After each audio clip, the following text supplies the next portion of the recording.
Hey folks, Chris here with the Crabapple Cottage. Today I'm going to show you how to preserve bread. What I do basically is I get a lot of bread from the food pantries. I don't often get to choose, and they just give me random breads. I get a lot of buns. I cut it all up and I dehydrate it, and then once it's dehydrated I can store it long term. Now bread like this, once it's been dehydrated, I have had no problems storing it for 9 months. Sometimes more, kind of depends. And then I always date the bags of bread so that I can use the oldest bags first.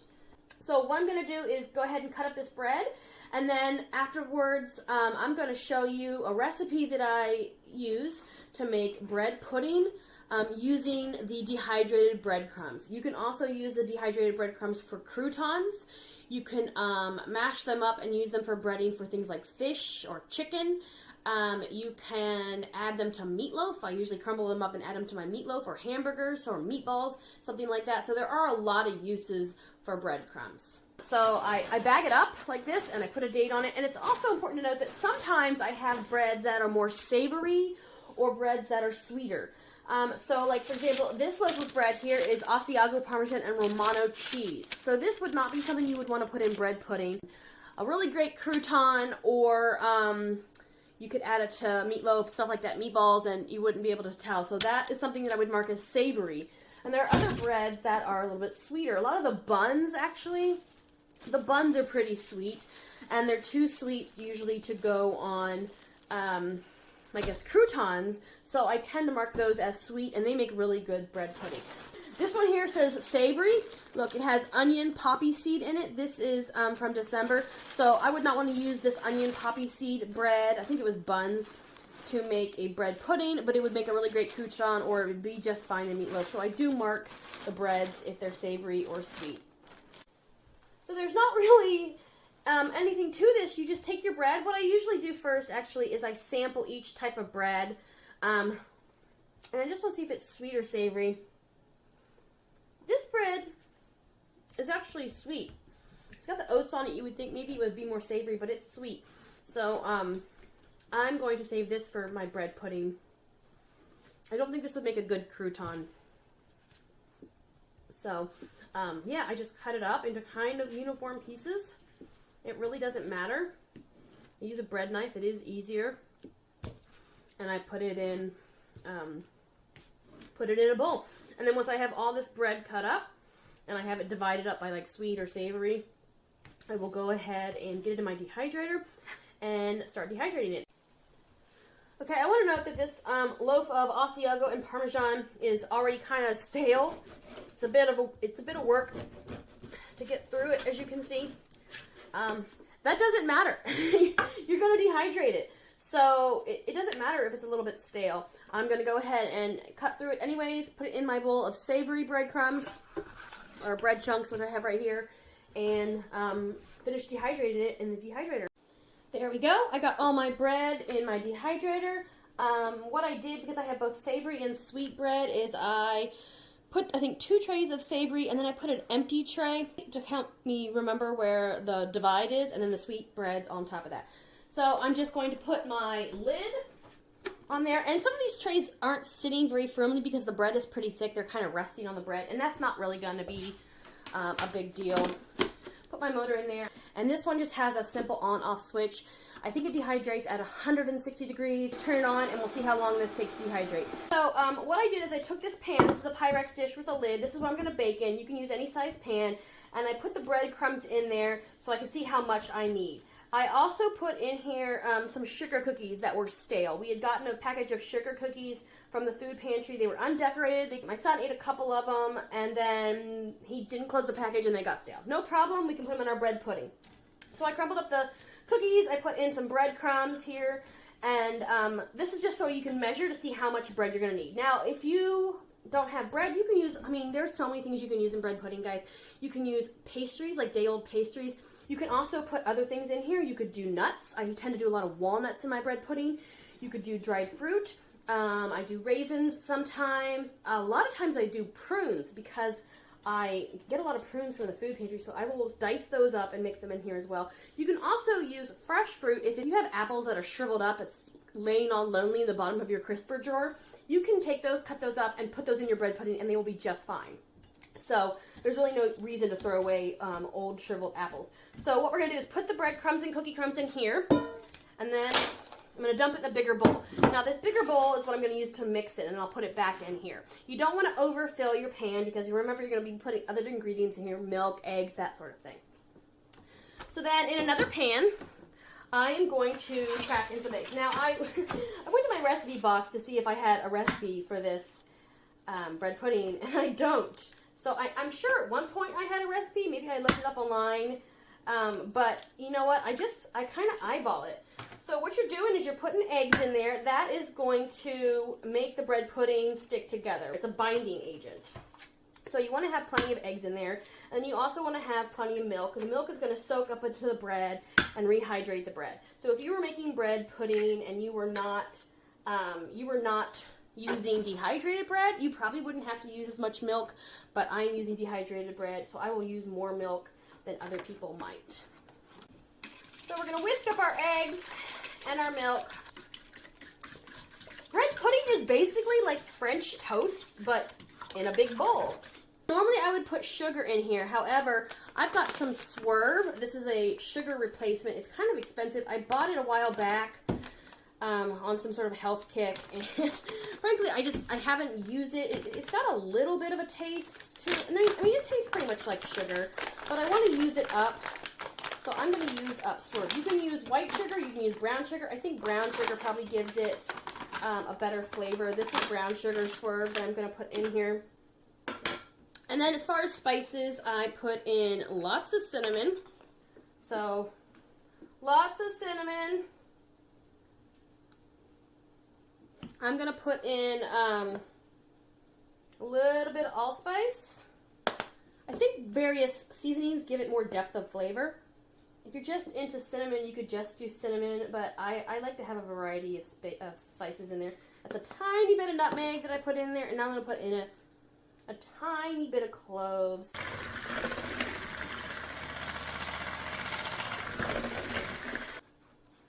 Okay, remember how I said you can put a variety of fruit in there?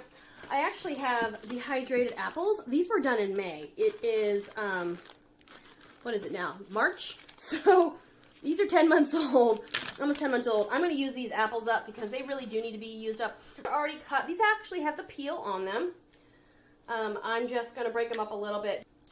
Everybody's bread pudding is a little bit different. I'll do another video where I show you how I make apple crisp with dehydrated apples. Dehydrating, guys, is so, it's such an important prep for me because it's a really good way to buy things in bulk or get things like from a food pantry and get them stored up so that you can use them later. So I put in a handful of raisins, and I do have these walnuts, so I'm going to put in some walnuts. Again, I kind of break them up a little bit. I'm going to put in a little bit more cinnamon because, man, I love cinnamon. Okay, one more ingredient that I forgot to put in with my wet ingredients is vanilla. This is imitation vanilla extract from the Dollar Tree. I can't afford the good stuff,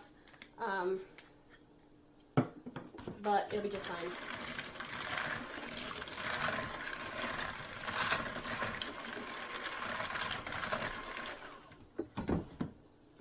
Okay, so there is our mixture. I'll show what this looks like. There you go. So now I'm going to take this liquid and I'm going to put it in my big bowl with my bread. And we're going to let that soak in. I'm going to mix it. Now, if you get this all mixed up and you let it sit for a little bit and you notice that the bread has soaked up all the liquid and there's maybe not enough liquid in there, just put some more milk in there. Just toss it in. It's not a big deal. A lot of times, since I don't really use a recipe, a lot of times I miscalculate the amount of liquid needed. Get all that bread covered with the liquid, and I'm just going to let this sit here for a little bit and let the bread soak up the liquid and see if I need to add some more. So my bread's been sitting here for about 10 minutes.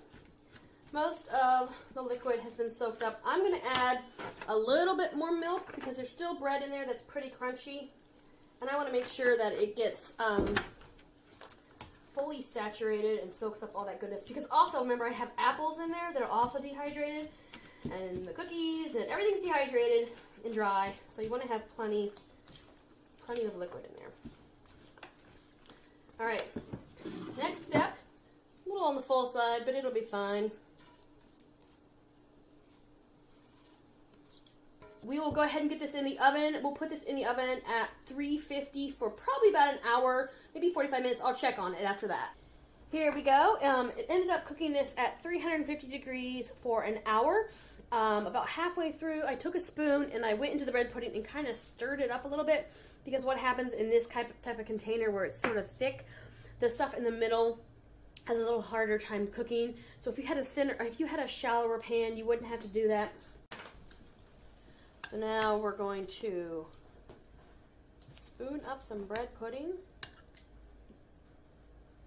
This is really good served with vanilla ice cream, or you can make a really simple icing over with it, or glaze, like a confectioner sugar glaze with some vanilla in it. So there we go. There is the finished bread pudding. You can see the, some of the apples in there that have cooked, and the nuts. Everything is tender and delicious. And my son is over here hovering, waiting to try some. So I'm going to go ahead and give him some of this.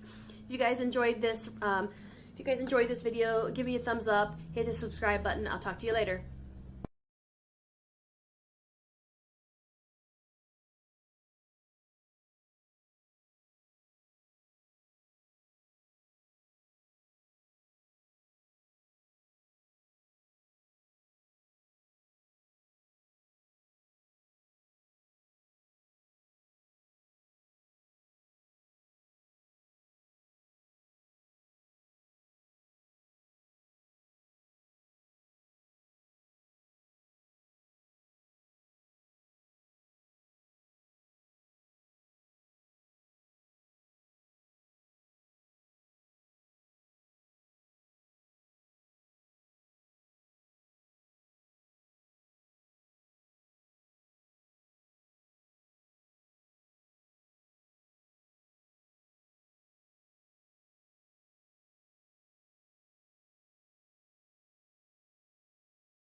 So my bread's been sitting here for about 10 minutes.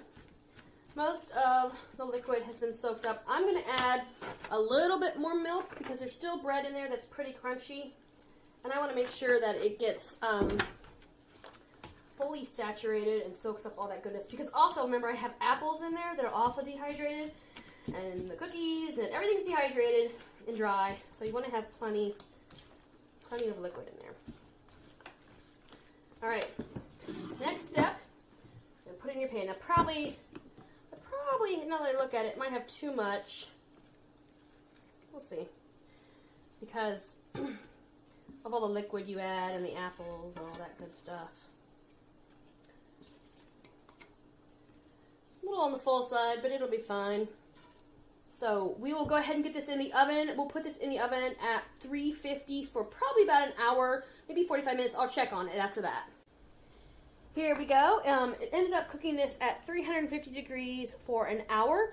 About halfway through, I took a spoon and I went into the bread pudding and kind of stirred it up a little bit, because what happens in this type of container where it's sort of thick, the stuff in the middle has a little harder time cooking. So if you had a shallower pan, you wouldn't have to do that.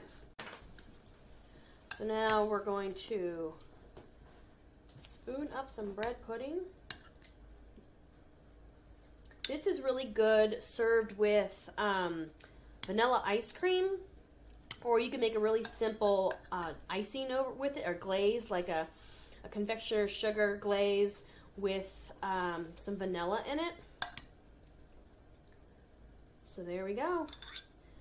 There is the finished bread pudding. You can see the some of the apples in there that have cooked, and the nuts. Everything is tender and delicious. And my son is over here hovering, waiting to try some. So I'm going to go ahead and give him some of this. If you guys enjoyed this, video, give me a thumbs up, hit the subscribe button. I'll talk to you later.